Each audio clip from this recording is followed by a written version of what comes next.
Good morning, everyone. Today's another episode of Arks Trash Evolution. For those who don't know, this is my podcast, which is audio only. However, I have prepared some B-roll for my visual listeners out there. Now, today's special guest is Krono Catastrophe, as we will be focusing mainly on the Duel quest, as well as the second year anniversary of NGS. But before we jump into all of that, if you're new to the channel, I upload NGS content daily. So if you do play this game, I would really appreciate a subscribe, as it really helps out the channel.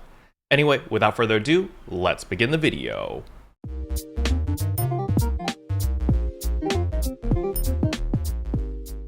Good morning, everyone. Welcome to another episode of Arks Trash Evolution. Today I have special guest Krono with me. Krono, would you like to introduce yourself? Sure. Hey guys, I am Krono Catastrophe. I usually just go by Krono. You can find me over at twitch.tv/Krono Catastrophe. I also do YouTube videos at youtube.com/Krono Catastrophe. And that's pretty much it. Well, Krono, we just got this really big update, and the main attraction, for me at least, has been the Duel quest. So what's your first impressions of this update in general? Duel quests are, I don't want to say it's like a typical Sega thing, but like they're so close to greatness. They're so close to being almost amazing, but like they fall short just slightly. I like them a lot though. They're a lot of fun. They're probably like my highlight of this update, but there are a few things I'm just kind of like, I wish that were different. All right. Since we started with Duel quest, let's just jump straight into that. What are you happy with first, and then why are you not so happy? So, Duel quests so far, I do enjoy the difficulty for the Duel quests. Getting in, I got my butt kicked by bosses I haven't had my butt kicked by for a long time. I actually got to fight next for once instead of just kind of run all over him like we usually do. Renus was a breath of fresh air without him jumping underground consistently, which was really nice. I'm glad they adjusted his AI for that. I always liked the Amps fight. He was always a fun fight for me. And Nils, I don't know, I had issues with Nils. I wasn't a huge fan of Nils, honestly. I had a lot of practice with him in purples, so it wasn't like he was super difficult, but some of his attacks really threw me off. The fights, like I said, difficulty was awesome. It was and I guess it's probably going to talk about something, we're going to talk about this separately, but it was the gear, the acquisition of capsules that go along with these new Duel quests that really just, I felt like there was really no reason for the way they were implemented, at least currently, right now. The 4 bosses were pretty fun. The one I had the most difficulty was Nils, the same as you, except I did a different approach or a different strategy, and it's actually my fastest clear time out of all of the bosses. Oh, that's crazy. Yeah, because Nils, I do a little bit of purples, but I don't run as many purples as you do. And so the only experience of Nils I've had for the majority of the time is through the urgent quest. And so in my mind, I had the muscle memory of like, oh, we need to target its legs. Once you break its legs, it goes down and then you target the weak spot. And that was the wrong approach when you were soloing it, at least for me. Because the thing about the Braver is every third Photon art, you get the empowered normal attack, which is a hit scan. And so what you do is you need to turn your camera to target its head. So you can hit scan its head, which is a weak spot automatically. So instead of hitting the legs with your empowered normal attacks, you're hitting the head and getting those critical strikes as well as the weak spot damage. And so I was able to actually kill the boss with like 30 seconds remaining, which was real, that's the fastest time compared to all of my others where I barely had 10 seconds left when I beat that. It really opened my eyes when I was fighting these bosses because like certain strategies that I grew accustomed to or muscle memory didn't work when I played it solo because the damage difference, the gear and all of that stuff. And so you had to adapt to the situation. And I loved that process of being like smashing your head against a wall and being like, I know I can do this, but I just need to find the right strategy. I need to know when to use my photon arts, when to use my photon blast and my burst and all of that. And I found that the most fun part of Duel Quest. It's less about, oh, this is just a huge damage sponge, but it was like, okay, what can I do with the gear I have now? Because you don't need to invest everything. You don't need like all of the new Defi are they called Defi Capsules, I think? Yeah, Defi. So the new Defi Capsules, they're really, really strong, but you don't need to have all of them on all of your armor and all of your gear or weapons in order to do it. But obviously it's going to make the content obsolete if you have all of that, or like a joke. But at the very beginning, especially like, today's day 2 of the patch. So most people don't have a bunch of those capsules because, we had some from the event shop, we had some from the urgent quest, and we're going to touch upon all of that soon. But as content creators, you know, we're rushing for it because we're doing it for content. But we're kind of getting the short end of the stick because we're paying a premium to be able to clear this content on day one or as quickly as possible in order to get the content out there. But for the average player, if they just wait 2 weeks from now, they're going to be able to pick up all those capsules for dirt cheap. They're going to be able to breeze through the dual quest, and it's just going to be an absolute joke for them. At least that's what my train of thought is. What about you? So, I mean, for dual quest, a big portion of it, and I mean, you kind of mentioned it earlier, was the change of approach on class. For a braver, yeah, I mean, I can definitely foresee that. When I pushed through and was running it on Bouncer, I saw a lot of situations with super highly aggressive targets or me not being able to hit certain spots where I just lost so much damage compared to every other class. Not being able to hit weak spots consistently or missing certain things, or just even having to play really, really, really well, like past what I'm usually capable of playing, honestly, to the point where I think that most people with a full armor set and a weapon will probably like flub through a clear for the most likely. Like getting the 3-minute clears for the S rank and things like that, I feel like that's still going to be somewhat of a challenge for most people, even with a full set of gear. And for some classes, almost a requirement to have near a full set of gear to be able to do it. I know when this first started, like when the quest first popped up, I want to say it was just Slayers that I saw that were clearing, what was it, Rennis, and there was one that cleared AMS. Without any gear at all. Like that, they were the only ones I saw clear without gear at the time. I'm sure there's like, you know, some people that are working on it now and things like that. And I would love to see, you know, players like Comet or Kaistara, both really good bouncers, push that content without any gear to see how far they could go. Because, man, I know I tried and wow, like change up performance and everything like that. Like I almost got frustrated at my class just to the fact that I felt like it didn't matter how well I was performing. It almost felt like if I wasn't frame perfect, I was not going to even be close to keeping up with what was necessary. But I mean, I digress. I feel like it's a good thing the way that it's set up at the moment. Like players will get gear. Yeah, we play the premium, right? To get it ahead of time. I wanted my idol as soon as possible. I wanted the camo or the mag and things like that to show it off. I thought it looked super cool. And I wanted to basically get this done before we recorded the podcast today to kind of give an idea and a comparison between like no gear versus like full gear, which to give context, I know, Kara, you made a single weapon, but you had all 5 augments, I believe. Yeah, that is correct. Yeah, I had a weapon and 3 units, but my weapon and my units each had 3 of the augments, the 3 cheapest ones. So I didn't have the crit chance one or the potency floor one. So it was just the potency across the board, which I can say, like, I think my best run versus AMS with just a weapon, I had, I want to say I still had a little over 20% of his HP left on one of my best runs. And then when I finally got like gear, I one-shot Next. I one-shot Rennis without ever having to fight him at all. Actually, I think Rennis might have been my easiest fight. Other than his lasers just being annoying, I want to say he was probably one of the easiest just to push out damage on. But when it came down to fighting AMS, I ended up killing him. I think I could have done much better, but it was just out of stubbornness. I wanted a good clean run because I'd run him so many times before that, just trying to figure out how far I could get.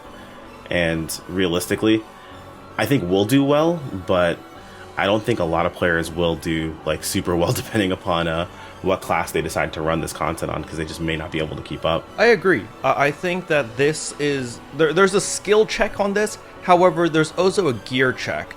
And a lot of people are going to lean towards the gear check and be like, oh, you know, content XYZ content creator couldn't beat it until they got this gear and that gear. So clearly it's gear check. They're definitely going to gravitate towards that.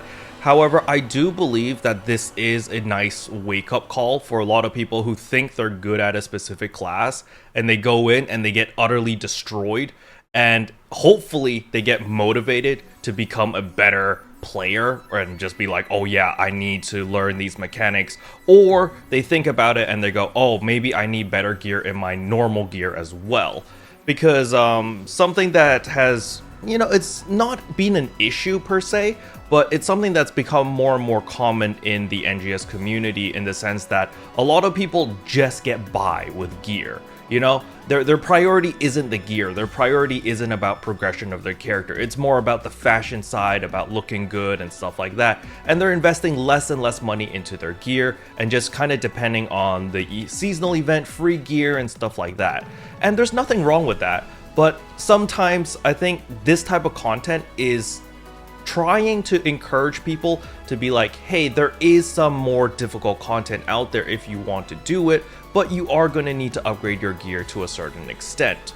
And so this is a good transition over to the acquisition of those capsules, because those capsules, if we look at the big picture, I think it's not that big of a deal. Being able to get it through your urgent quest, getting it from the seasonal shop, getting from the new limited time quest, which is going to be coming out next week. There's going to be plenty of ways to get those capsules relatively easily. However, it's because everyone's so hyper focused on today, or like day 1 or day 2 or the first week. And so everyone's just like, oh my goodness, it's so hard to get these capsules and it's so blah blah blah. And a lot of people are very frustrated because at the moment, the only way to get these capsules seem to be either through seasonal points, through the player market, or through urgent quests. And, I want to hear your thoughts about this. So, I mean, 2 weeks from now, this won't even be a conversation. A lot of these capsules will be at least the 3 that you're able to get from the seasonal shop will be dirt cheap. Like, they're starting to drop under 100k. They're not super expensive. It's not the end of the world, right? Like, I made my full set of gear realistically, and this was me not wanting to wait, close to about like 15 to 18 mil. Just like buying capsules because I wanted to get it done and I wanted to just go in there and get it taken care of. In about a week or two, realistically, all these capsules are gonna be so cheap, people will spend probably close to like 3 or 4 mil to make some gear. Maybe a little bit more depending upon the 2 capsules that drop specifically from urgents, because we'll have so many other resources to get a hold of them. The biggest issue I have with this process is like, why? Why do we have to wait 2 weeks? What's the point, right? Like, the whole point of the duel quests was have difficult content. My issue with it is barrier entry needs to be almost nothing. Like, I get that maybe, battle power to an extent should be like, this should be the defining factor. Should you be able to go into this piece of content, right?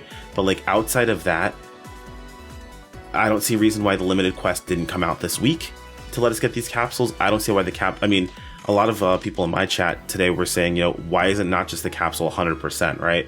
Like, what is the purpose of even having any RNG? Granted, it's 90%, but you need 10 of them, and they're so expensive. It's like, what, 300,000 seasonal points for 10 capsules of each of them, and then you can only buy 10, meaning that you either have to wait on RNG from urgent quests, or you have to buy them off the off the player market, which the prices are criminal early on, obviously. It seems like it's an unnecessary barrier that doesn't need to exist, because it's going to be dropped so incredibly low later, to the point of it not mattering, right? Like, it doesn't actually affect the in-game. Nothing you get from this actually goes into the market itself either. So there's even the argument that you can say, oh, well, people will farm this and make it unfair for other people. They'll start selling a bunch of stuff, because even the reward capsules you get from it, the specific ones, the ones you use to make the new Gigas capsules, those aren't sellable. You have to farm those yourself.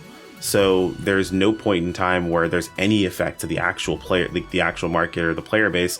I just don't see there being a reason to have this sort of barrier to entry. Just make it so we can get a hold of these capsules. Everything up until this point, the seasonal capsules, have been very easy to get a hold of. The one thing that most players that are doing this piece of content don't want to do, like, no offense to those who do, casually farm points, is casually farm points. They just want to fight difficult bosses, and I'm right there with them. I totally understand it. I wouldn't mind it if it was a situation where we were like, let's say it was 900,000 points to get my full set for dual quests. Cool, I'm done at that point. That seems reasonable. But it was 900,000 points to get 1 weapon, 3 augments. Like, that felt pretty terrible. And the answer being, hey, look, in 2 weeks or in a week, this is going to be way easier. Like, I don't want to wait 2 weeks. I want to play the content that's available now because it's cool and it's fun. Like, and then my best use of my time is not playing that content. It's farming capsules, it's doing urgent quests, maybe making some more money to buy these capsules later. And that just, it felt wrong, Like, if it wasn't for the fact that I could make this money and do stuff, like, where would I be at? I'd be kind of stuck behind, and it'd feel kind of bad, like, oh, well, I can't get a hold of what I need to be able to do this super cool content. That's no fun. That's no fair. The feeling that I got was, you know, back in Kavaris days where we had to break the silly frozen boxes to get your freaking Blizzardium. It felt like that level of time gating again. It's like everyone just sitting around waiting for the urgent quest to come up. You do the urgent quest. Oh, you quickly search the market to see if anyone's selling it or, like, you know, undercutting or whatever. You grab all of your capsules, and then you finally can do the cool content. Or you just sit there like what I did at the very beginning. I actually spent like the first 4 hours just farming seasonal points so that I could buy out the shop and get those augments onto my weapon. And yeah, I do agree that it does suck. But what I would like to see, or what I think would be maybe like a compromise, would be either A, the capsules drop in your combat zones as well, just in those normal capsules, so that you could actually, you know, you're getting your seasonal points and you get the chance of getting those capsules, which is a field, you know, it eases the pain a little bit. But on top of that, I wanted to see Duel Quest have different stages. Like, you know how the Ordinal Tower has 7 stages? I was hoping that the Duel Quest was going to have something similar to that, but like every time you clear a stage, you get some of those capsules or some of the things to make yourself stronger. You're doing the cool content to get stronger to do the cooler content. I was hoping to see something like that instead of just like, oh, here are 4 bosses, there's only 1 difficulty for them, and every time you know, the first time you clear it, you get 50 star gems, and you get one of those new augment thingies that you use to fuse all of those, the new capsules. I was kind of like, okay, you know, this could have been one of the last stages. We could have split this up into like 5 different stages per boss or something. And in between each of them, when you beat it, you get like a first time reward of, you get like, you know, 5 capsules or 10 capsules of whatever the new Defi Capsules are. So that, oh, maybe when you defeat it on stage 5 or the most difficult one, you get the crit chance one. Because I know a lot of people were like, oh my god, where do you even get the crit chance one? And it's so expensive, blah, blah, blah. I just feel like the idea was really, really good. And as you said, they were so close to making it just epic. But they dropped the ball on the acquisition or the way to get these capsules. But then again, to be honest, it doesn't really matter in the big picture, but just hoping that, you know, Sega learns from this and in future events, they don't drop the ball again or they don't repeat the same mistakes. That's what I'm hoping, at least. Yeah, and I agree. I mean, it's, again, 2 weeks from now, conversation's not going to matter, right? Like, we'll have tons of ways of getting it. Prices will be super far down. It won't matter nearly as much. But like, with that mindset, like, why did it have to be difficult at first? Like, what benefit was there to the game to making that be the case? If it was going to be like, oh, do this content in 2 weeks, why didn't it come out in 2 weeks at that point? You know, like, I get that the challenge can exist there, and like, you have the idea of, oh, well, you know, what if, you know, you want to give the idea to someone to clear early, right? With less gear, well, let the player make that decision. Let them choose, oh, I want to go in there without all of this gear and see if I can clear it, right? Because it kind of feels akin to, I'm not sure if you ever watched like Dark Souls challenge runs or things like that, where people play with like almost no gear, basically, or very specific weapon restrictions, or even any other game where they do these sort of things, like where they're like, oh, play with only this weapon, or get through the game with only using this specific setup. Like, that's things that people put in the game and do to find fun on their own, not when the game forces that to happen. And it felt like at the beginning, we were forced into going into this content without this information, without this gear, if we wanted to actually do it. Of course, we weren't forced to do the dual quests, obviously. But if you want to do the dual quests, you're almost forced to do it with almost no gear because you just didn't have it available to you. I do enjoy watching, I've been watching a lot of Resident Evil 4 remake speedruns. That type of content is really fun to watch because you get to see people optimize their run, optimize their playstyle. And I think there definitely is a place in Dual Quest for that caters to that type of player, where you're like, okay, I'm just gonna do a no-hit run and I'm just gonna blast through it as quickly as possible, or you're just gonna run through it with your normal gear and see how far you can go. Because how far did you get on AMS on your very first try? With no gear on AMS, I think my best run, he still had 40% of his HP left. Oh wow, okay.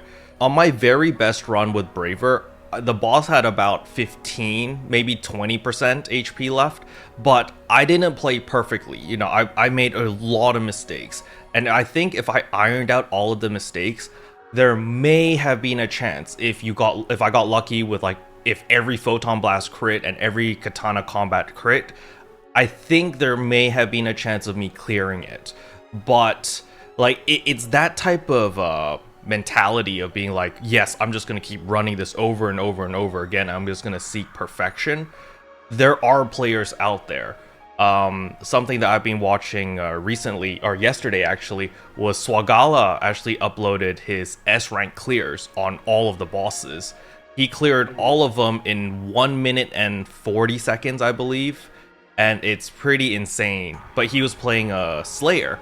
The thing is, he had the new augments on all of his armors and all of his weapons, and it was just insane to see him rip through the boss, because you need to understand that you have 100% floor potency, so you're hitting the same number no matter what, and then you have 20% extra crit chance, and it's just nutty. You're just going to town and destroying the boss. It's pretty fun to watch, and I do believe that being the first to be able to clear this type of content, there is a market that you can make money off. Like what you were saying earlier, where the capsule is not tradable. The thing is, the capsules that you make are tradable. So remember all of those.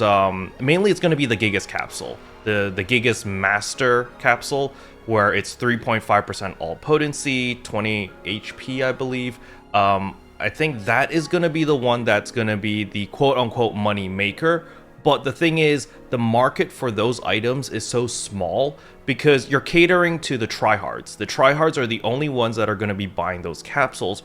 But the tryhards are just like you. They probably already cleared the content and they can farm it themselves. And so it's like, okay, yeah, you can farm those capsules. You can try to sell that and make it a money maker. But just understand that people are going to be doing the same thing because everyone's in the same boat. The thing that really confuses me actually is the other capsules. The what are the other capsules called? The tri capsules or the triple 3 capsule? It's all Secreta without the downsides. The thing to me is the triple capsules, they're supposed to be the budget-friendly, casual-friendly capsule. You know, it's like, oh, you don't want to use your Stia Domino, you want to use something without any negative statuses. You can use that. But the thing is, because it requires those dual quest augments, the casual player who are going to be using those augments aren't going to be farming dual quests. So it's just kind of like, it's really out there. I'm just kind of like, okay, you've got these capsules here, but who's going to use them? Only the casual players are going to use them, and they don't have a lot of Meseta, and they're not going to spend millions of Meseta on these capsules. So it just didn't make much sense to me, unless this content is going to become a lot more accessible and a lot more easy, which is why I'm hoping that within 2 weeks time, when everyone's able to build their own set for Dual Quest in under like 1 million or 2 million, that it's going to be something that a lot of people run. But it's a solo piece of content, so I don't know if it's going to be popular or not. Usually solo content isn't super popular in PSO2. A lot of times it's players like watching other players do it, but not always play it, and it kind of fits back to what you mentioned beforehand, where a lot of players aren't really like pushing their gear; they're just getting by, right? Like it's a bit of a wake up call. That's going to be a consistent thing. I feel like that happens in PSO2. Unfortunately, I've mentioned beforehand that like the game has to force the player to upgrade, unless they put it right in their face. In most cases, players just aren't going to do it. It's one thing that I've always had people ask me is like, I have this much potency. Is it high enough for me to do X, Y, Z? And the answer I've always given people is, it's not about having enough potency to do something. It's about doing the most you can with the amount of budget you allocate yourself to your actual gear.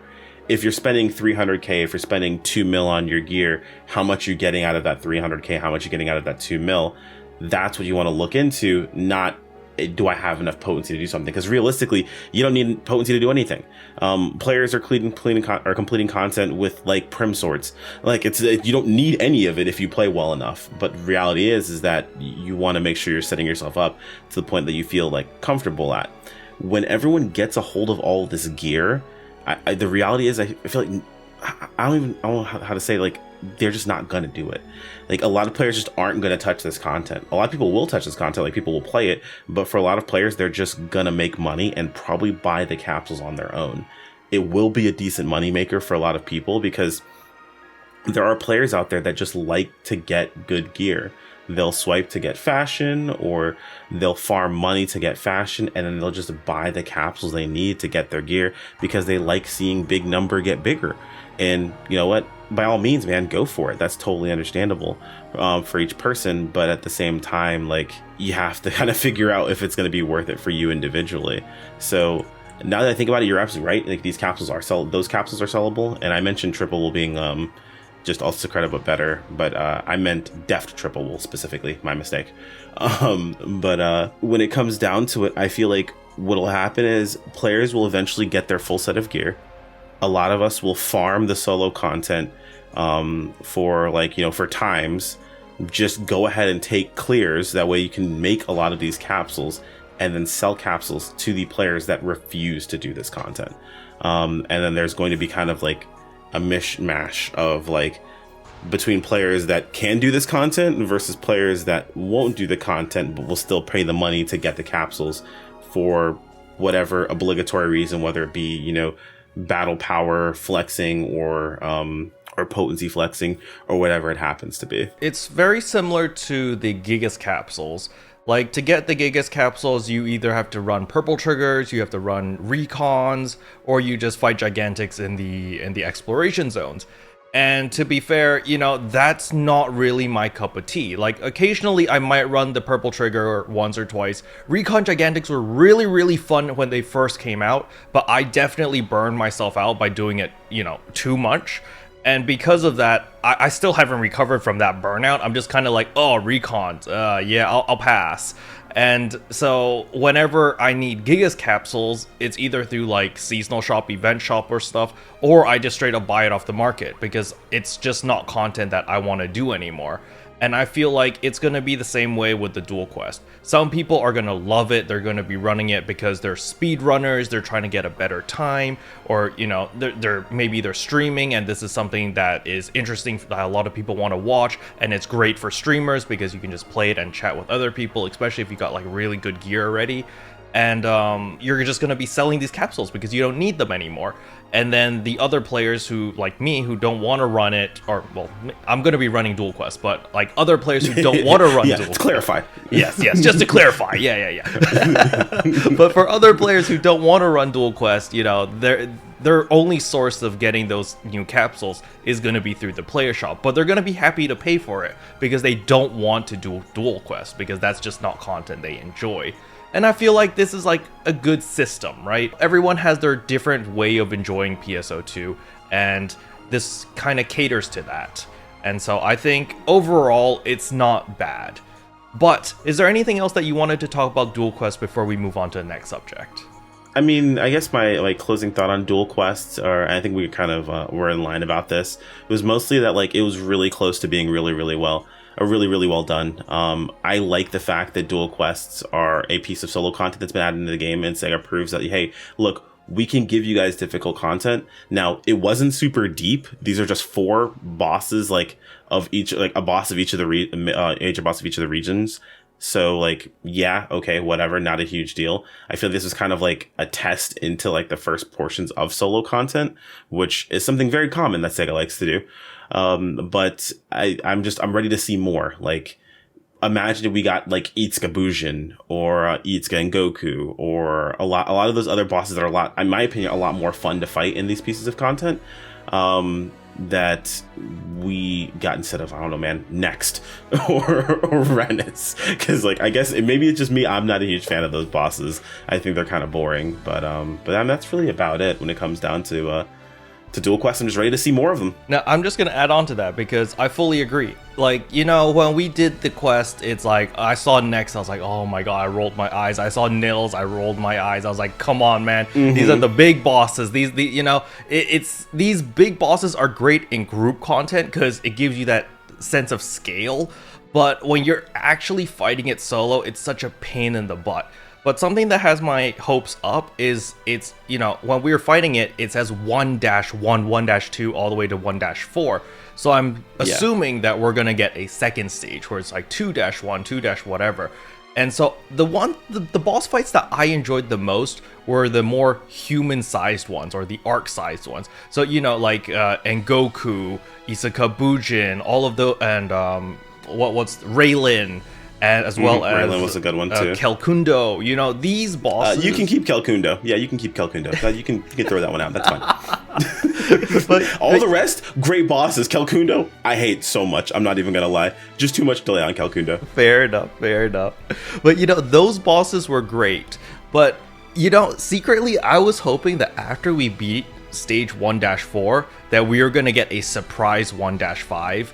That was gonna be Zevetto. Yeah, imagine that as a 1-5 boss suddenly. That'd be sick. Yeah, because that fight was so fun in the story, where he's just like pulling out all of these different weapons and stuff that all the different dolls had.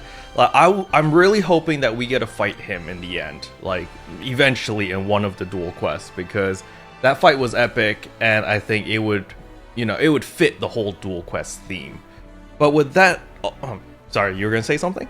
I was like, yeah, it's a very common thing. I think it'll happen eventually. But yeah, no, agreed. I hope that, I was kind of hoping that would happen as well, not gonna lie. But anyway, with all of that being said, next thing I want to talk about is, of course, the seasonal event itself.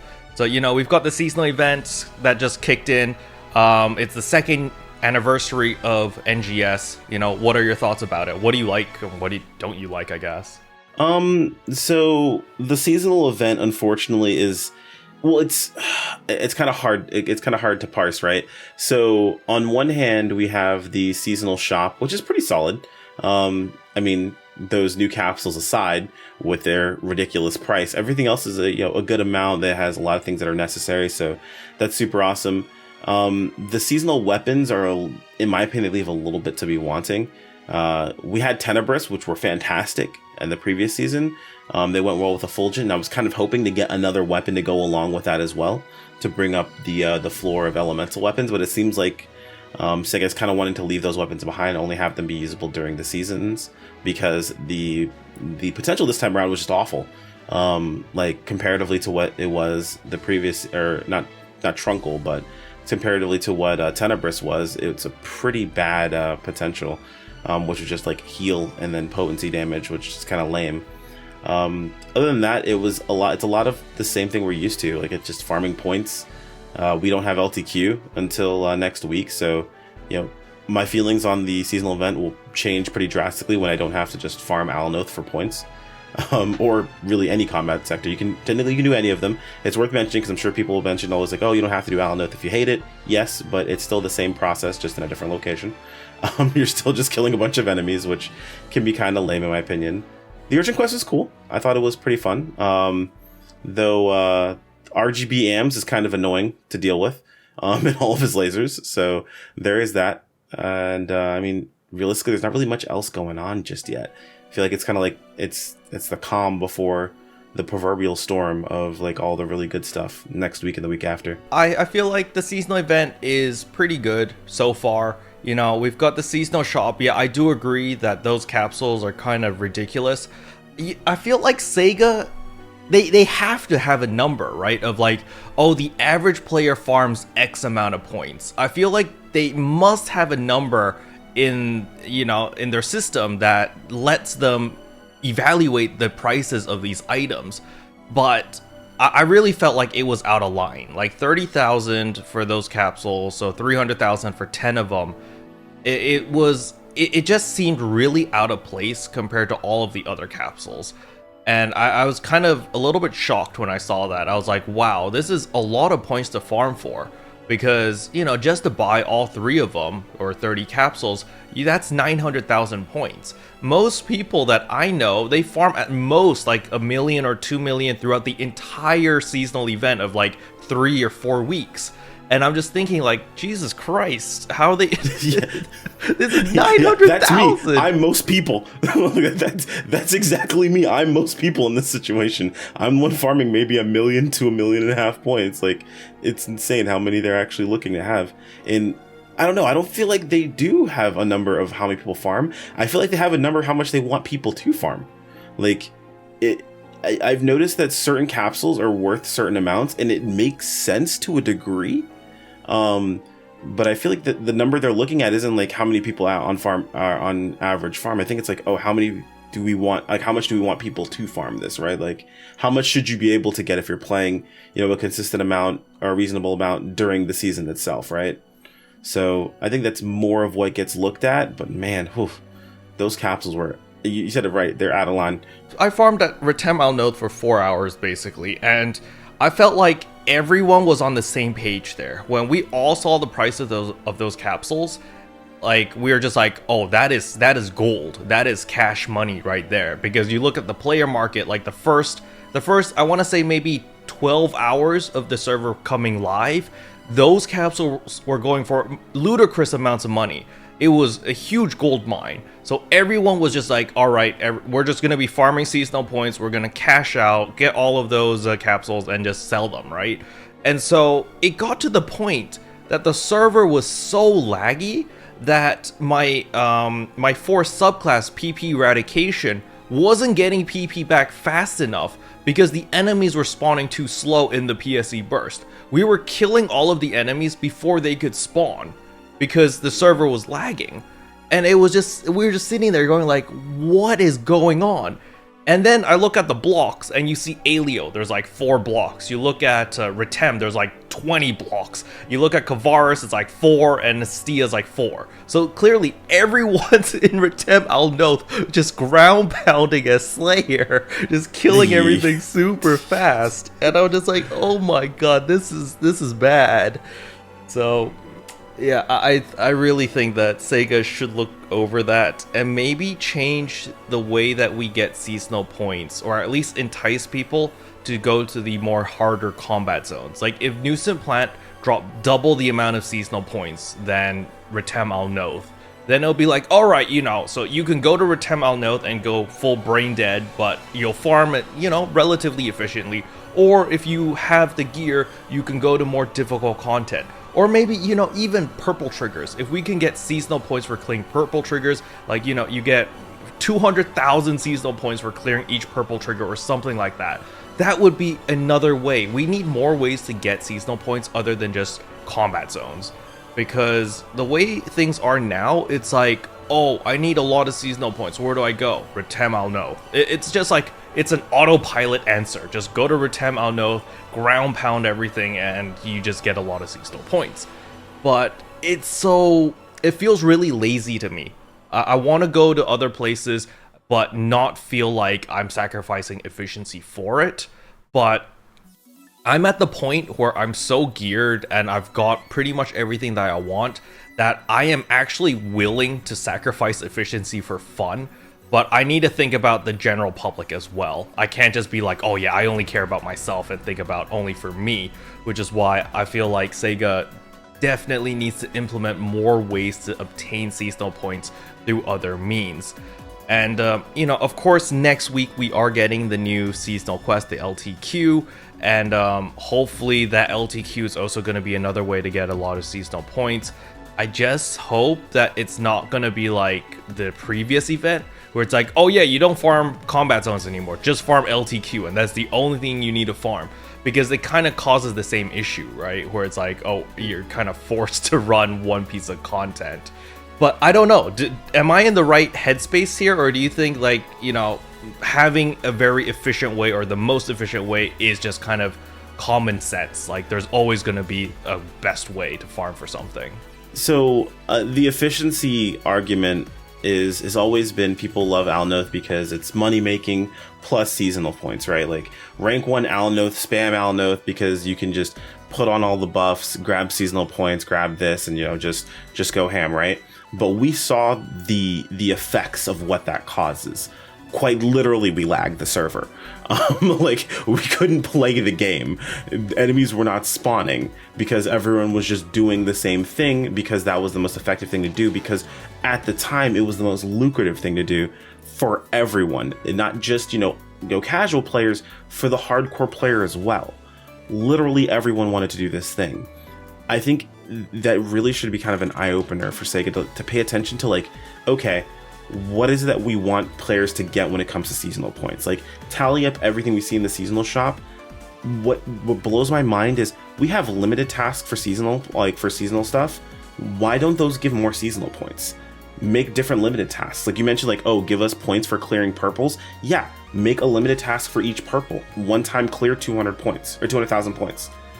Like, calculate what you want the max amount to be, and then make it so players need to go through and do the limited tasks themselves to get those huge chunk of points. And then if you want all of the extra, you can go out and farm for, like, let's say the points to get all of the extra what is it called, the alpha reactors, or all of the extra grinders, or all of the extra minerals, because in my opinion those are all extras. Those aren't like mainstay things you absolutely need to get, right? The mainstay things you want to get are things like star gems. You want to get whatever the seasonal accessory is. You want to get the tickets. You want to get the important augments like mastery, gigas, the new augment, and things like that. Like those are like the mainstay important things. Everything else is kind of like fluff and extra for you to like dump points into to make, you know, extra chunks of money. Calculate that out and then have that be what players farm Alnoth for, or farm these, you know, these other regions, or farm the LTQ for, or whatever it happens to be. But like the main goal be, hey, go do this. Maybe new bunker came out, right? Like let's say a rank 3 bunker came out. Go do bunker. Go do this. Go do, like, and it can adjust and fluctuate to match whatever's going on at the time. And I don't know why we're being so stingy with those seasonal points. Like, why? The reason why players are farming this way is because you have to. Like, if you want to make a good amount, you literally have got to go to these places, or you're griefing yourself. Like you mentioned, like, you know, you sacrifice efficiency for fun. You could get away with a little bit of both without breaking the game, and I don't know why we don't. I actually feel like they should have taken a book out of what they did with the EXP. You know, experience back in the Alio days, it was like, oh yeah, we just grind for experience. However, when we actually got to Retem, they implemented a bunch of quests. Like when you get to the main city, there's a hub, there's a lot of quest givers, and those quests were giving a metric butt ton of EXP at the time. And I feel like they could have done the same thing with the seasonal points or the seasonal quests. It's like, oh, at the very beginning, you know, we have that silly quest where we need to go get the 3 alpha reactors, then grinders, then minerals. Like, that could have been an entire quest line. After that, we could have been like, oh, you need to go to all of these different combat zones, get like 50 kills there, and then go kill like a Gigantix, a veteran. So it's gonna be very similar to like how Relentless Training is, but a more simplified version, a more casual version, because you know, you don't want to make your seasonal quest line very complicated. So instead of farming for like a specific type of enemy, it's just kill X amount of enemies in XYZ zone, and you just kind of move along and just continue on this quest line, and the points that you get just accumulate more and more. So maybe at the very end, you know, it's like clear Duel quest or something, clear the first boss in Duel quest, and that gives you like 500,000 points or something. And it should work something like that, especially with how the shop works. As you said, you know, Sega needs a number where it's like they add up all of the core items, and that should be the number of points that the average player farms. So, you know, the made up number that we have right now is 1.5 million points. So we should have 1.5 million points. You should be able to buy out the entire, not the entire shop, you should be able to buy all the core items in under 1.5 million points. That is what the community, or at least the idea that you and me have right now. And I would definitely like to see that. But of course, for people who want to go further and beyond, you know, like Elena that farms a lot, you know, of course there needs to be items for players like that to be able to purchase, so that they don't feel like they're just wasting their time and just, you know, what do they do with all these excess seasonal points? They still need to buy specific items and feel like it's worth their time to continue playing the game. And yeah, I'd really like to see a quest line, to be honest, because questing is a really nice thing that I personally enjoy, because after grinding a bunch of just like, yeah, you know, combat zones, purple triggers, dual quest, ordinal tower, geometric labyrinth, having a quest line where I'm just running from A to B and doing different things around the world, it makes me revisit places that I haven't gone to in forever. Because, like, Retem, I haven't been back to Retem in so long. I haven't been back to Kavaris in forever. Like, I never go to Kavaris, actually. I just go to Stia and then Alio, because Alio is for Darkfall's Aegis and now the seasonal UQ. And then Stia was because, you know, whenever I want to grind there, that's the combat zone that I go to.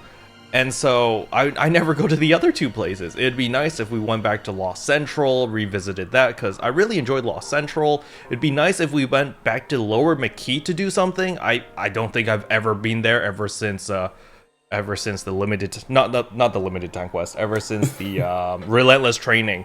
I got like PTSD after that, because it was like farm for one monster there.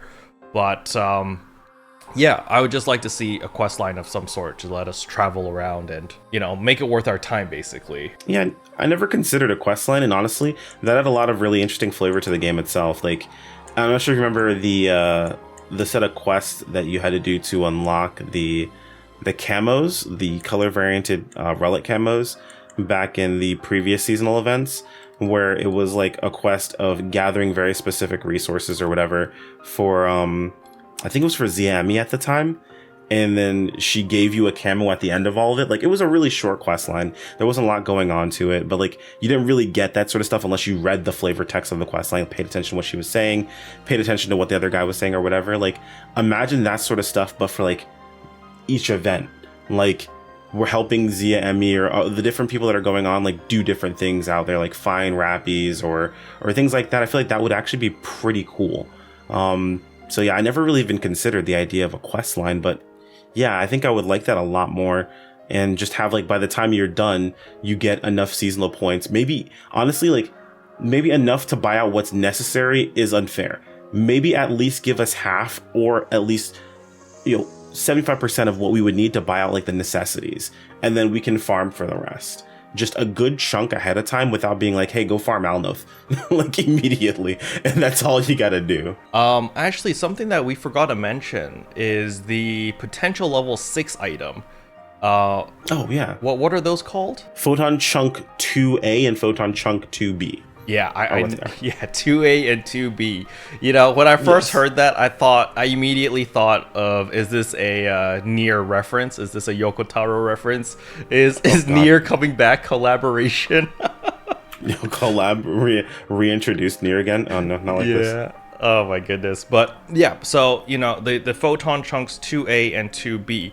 How do you feel the implementation of that is? It again falls into the same category as the augments. 2 weeks from now, the conversation won't really matter as much, because we'll be getting a ton of them from LTQ. At the moment, you can only get them from Urgent Quest, which makes them much more difficult to get a hold of. And the entire idea of upgrading revolves around doing every single Urgent Quest. And I'm not sure about you, but I've only ever gotten 2 of each from each Urgent Quest I've done. Which, if that's the case, that guarantees that you need to do 30 urgent quests to be able to upgrade a single 8-star weapon to its potential level 6. Which, okay, I get that. It's strong. The level 6 potentials are insane. But when they're going to make them much easier to farm out, literally next week, it makes this week feel like it's almost not worth your time to even try to get them. And if you do, then, like, great, you had them this week. Like, it makes no difference for next week, really. I'm kind of taking it easy this week. It's like, oh, there's a UQ. If I'm on, I'll do it. If I'm not on, I'm not going to log on specifically to do it. I'm just like, whatever. Like, right now, I've only done the urgent quests 2 times, I think. Yeah, maybe 3, but that's it. Like, I don't really care about the urgent quest when it comes up. Like, if I'm on, I'll do it. That's pretty much my train of thought. Uber posted something on Twitter that had me thinking of, like, oh, we're kind of reverting back to what base PSO2 was. And, you know, NGS was kind of... They were trying to avoid this the whole time of, like, oh, everyone just waits for the urgent quest, and that's when everyone logs on. We all play, we all have fun for 15 minutes, and then we all log off right after. We wait till the next one. And that's why it was really nice to have the scheduled urgent quest, because you knew when to log on, because you had a schedule. But the thing is, I think NGS was trying to avoid this whole, oh, everyone only logs on Urgent Quest because that's where you get all the valuable materials that you need, and when there's no Urgent Quest, you can't really progress your character. But they're kind of doing that right now. Sure, if we wait till next week, it's not a big deal. But this week, it definitely feels like that. It's like, all right, so I want to get potential level 6 on my weapon. What do? I wait for UQ, and that's pretty much it. That's all I can do this week.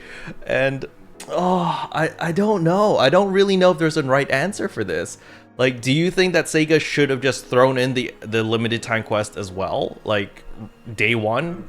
100%. I don't think they're honestly, and this is going to probably be a divisive take. I think Duel Quest should have come out next week, and they should have released LTQ this week. The nicest thing they ever did for Slayer to come out was give them a week of a head start of getting their resources. So when people started playing Slayer, they had what they needed. They weren't scrambling on the market. They weren't standing around looking for an upgrade. They weren't,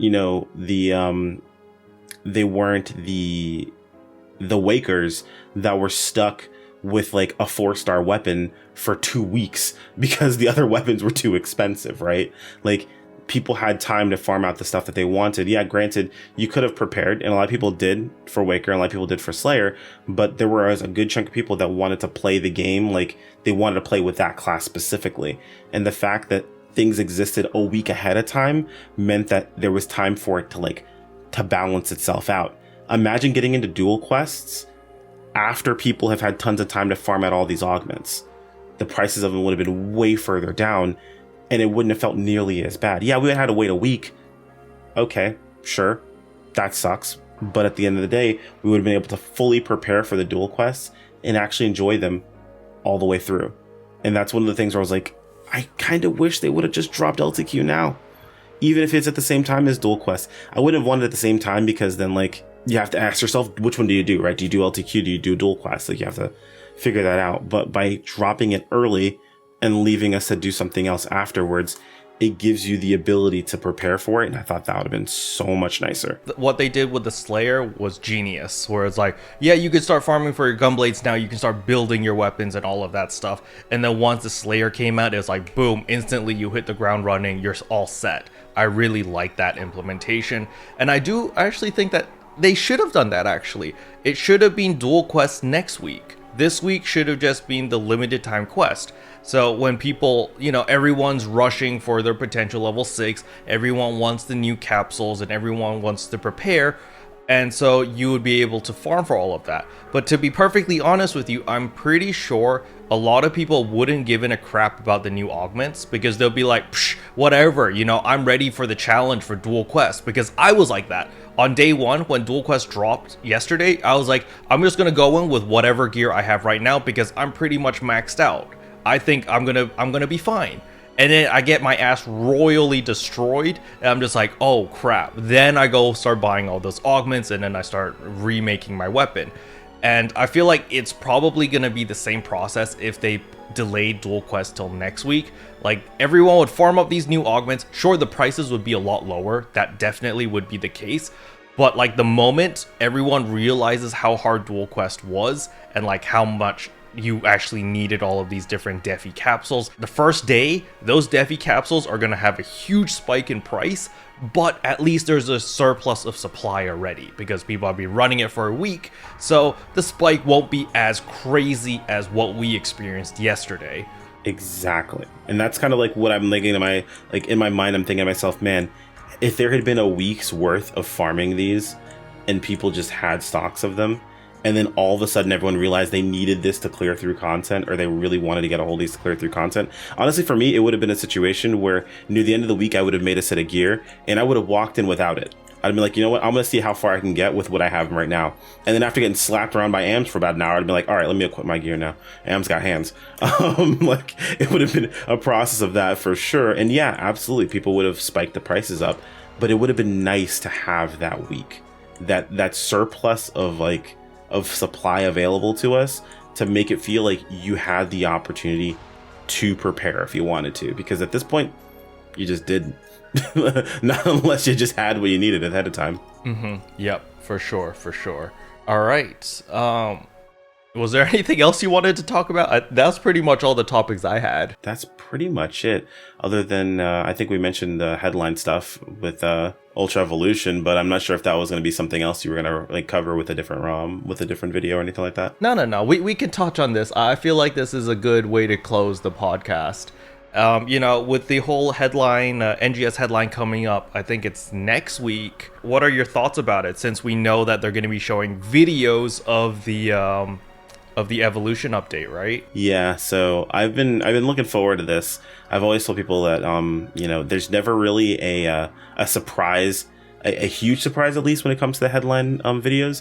They usually tell us what they're gonna show us. It's just whatever it is they're showing us is the actual surprise, right? Like, we knew that we're gonna see Slayer when it was coming up because it mentions it in the video description. We knew we were gonna see things about, like, I think the only thing that was like a super big surprise, I want to say, was creative spaces. Like, that came out of left field for us originally when they announced it, but everything else has been very straightforward. And when it comes to the Ultra Evolution update, the biggest thing for me that I noticed was, it said we're going to show you a sneak peek into Ultra Evolution update with accompanied with videos, which maybe that's just hopium that they have a specific wording that they used for it, and it's just a video itself. Maybe there's more going on with this update than we realize. And it would make sense as to why the event is what it currently is, why we got the story as early as we did, why dual quests are what they are currently, where they seem kind of basic. Like, a lot of the stuff feels like this is until something else, right? Like, this is what hold us over until June. Realistically, like, what's supposed to be coming? And I don't know, I'm excited. I want to see what they actually have in store. Maybe it's nothing. Maybe it's an entirely new game. Going between episodes is very, very common for PSO2 to shake up things on a pretty drastic scale. So I'm actually curious, what do you think we're going to be looking at when it comes to Ultra Evolution? I definitely think it's going to be... They're opening the floodgates. It's the thing that I'm actually hoping for is when they first introduced episode... I think it was episode 5 in the base game, where you get isekai'd and then you see orcs and you're like in a battlefield and there's like dragons and shit. That moment, that moment is so memorable for me because I was just like, yes, I'm playing PSO2, this is a space sci-fi power fantasy, and then suddenly I get isekai'd into a fantasy world. And it threw me off, like, so I was just like, what the hell? There are orcs here.